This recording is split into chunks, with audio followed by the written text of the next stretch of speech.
Hi, kids. What's Hi. going on? Lisa, thanks for hopping on and joining us here in Philadelphia. We appreciate it.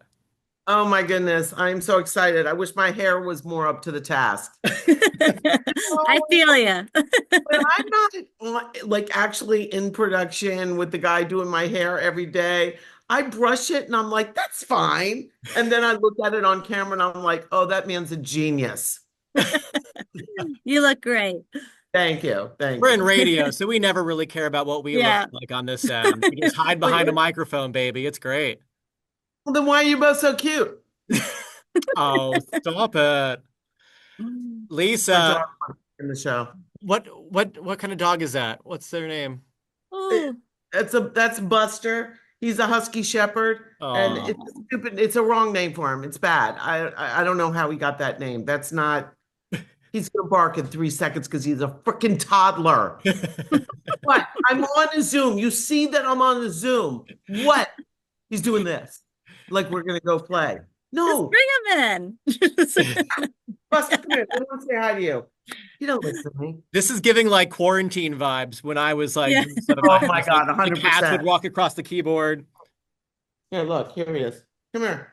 Come here. Come up higher. Buster. Look. There he is. Oh, Oh, he's so cute.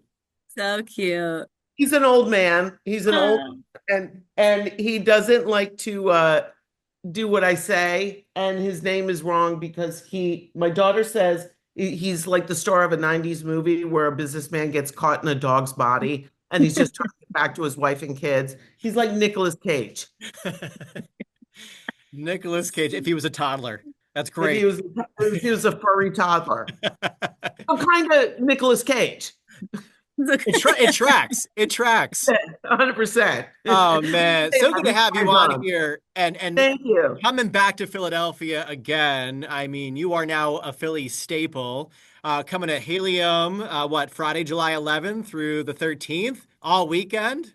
It's exciting. All weekend. And I guess since the last two times I was there, I mean, listen, there's no place like Philly for me right now. I mean, this is my adopted home. I look at houses every time I go there, and I always have such a good time with the shows that we have, and then we have to add shows. So this time we went ahead and added a Sunday show anyway, and I made it early because my audience is like, "Why's it got to be so late?" I'm like, "Look, old man, what are you, Buster the dog? Like, it's like a 9 o'clock show, but I think that we added an early show on Sunday for people who don't want to be up till all hours. So come on out.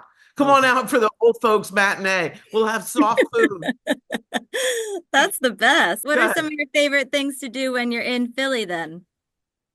I gotta go get D'Angelo's pizza. I gotta go get and a nice hoagie. mm. Because the last time I was in town, we were shooting. That was the last time I was trying to come in to go to a Phillies game, but I think it's got to wait until end of the summer. But I love being there. We did the Please Touch Museum, which I kept calling the Please Touch Me Museum, and Quinta would yell at me. She's like, "That sounds filthy. Stop it." That's a Yeah. But different I would have establishment. fun. Yeah, the whole cast would call it like the Touch Me Museum, the Please Touch Me Museum. Everybody kept getting it wrong, and she was pissed off. But anyway, we were there, and I said I got to go over to D'Angelo's because I haven't in all of the food tours that I've done so far. I'm trying to get to like every hoagie shop in the vicinity, so I'm trying to nail that down. And this time I went for some pizza and some other stuff too that I hadn't tried yet. And I got to D'Angelo's and I ordered a whole bunch because I wanted to get some for like the Teamsters, like the people that drive us around that do for us, and nobody ever does anything for them. So I said, let me get a couple of pies for the Teamsters. So I go over there, and the guy sees me coming, and he like motions for me to come to the front, and I'm like, listen, I got goodwill in Philadelphia. Don't make the people hate me. Like, why? Why are you trying to give me a bad name?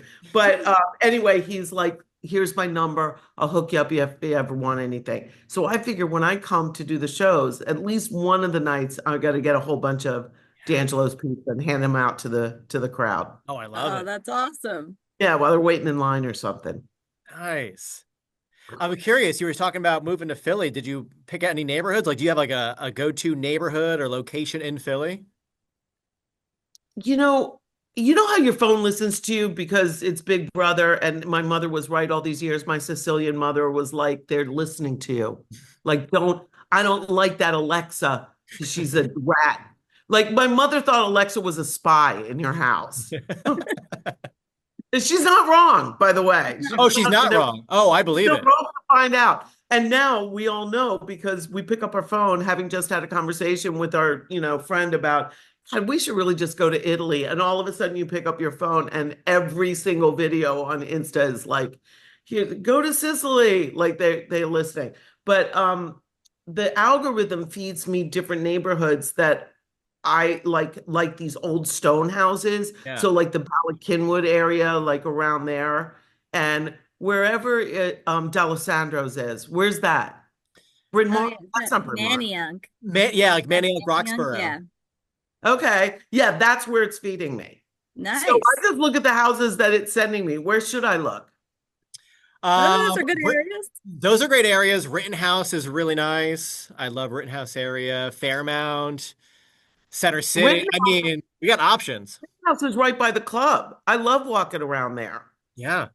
It's like old timey, like they have the art festival on the weekends in the square. Yeah. Love it. Well, if anybody has any, I'll do a post coming up about where should I live in Philly, and you guys can, because Philly doesn't hold back. When I first did this and said where should I go eat, like what should I try, people started out nice, like they were like, oh, you should really try John's pork, try this, try that, go to the market, and then like within about four posts, it started to get real. Like if you don't go and try John's in this deli, you're a jerk. You better go over here. Like, don't be an a-hole. Sorry. Oh, Don't mean to spit it curse out. on your show. No, but like Philly, that's how Philly is, right? Like Yeah. they don't lie. Like it's all passion. They'll tell you how it is. Is that one of the Yeah. many things you learned about Philadelphia, coming into this show and being Melissa on Abbott Elementary? Well, when they wrote the character, there was a lot of, she has to go to for a court date for throwing batteries at the game. And I'm like, I was reading that stuff and I was like, okay, she's like one step over the violence of Lisa, but it didn't feel unfamiliar to me. So when I was like, oh, this is just the people of Philly, that they're truth tellers, that they don't mind like getting in your face, both good and bad. Like they'll tell you what's up and they don't have a shame about it. I'm like, oh, that's me. Like I already fit in. It's not that big of a stretch. Yeah, Right. you do such a good job of being Melissa from South Philly.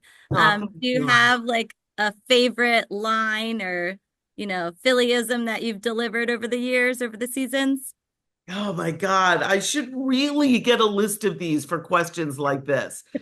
Um, I just think like I don't know. I think when she gets sort of violent on behalf of her friends, Hmm. that feels Melissa to me. So like the way back in the art teacher episode when the woman comes in that went to college with Janine and she Yeah. wants to like rip apart Melissa's Peter Rabbit, the project that she's been doing all these years, and she wants to fight her. More than any line, it's stuff like that. Yeah. It's it's just so ridiculous.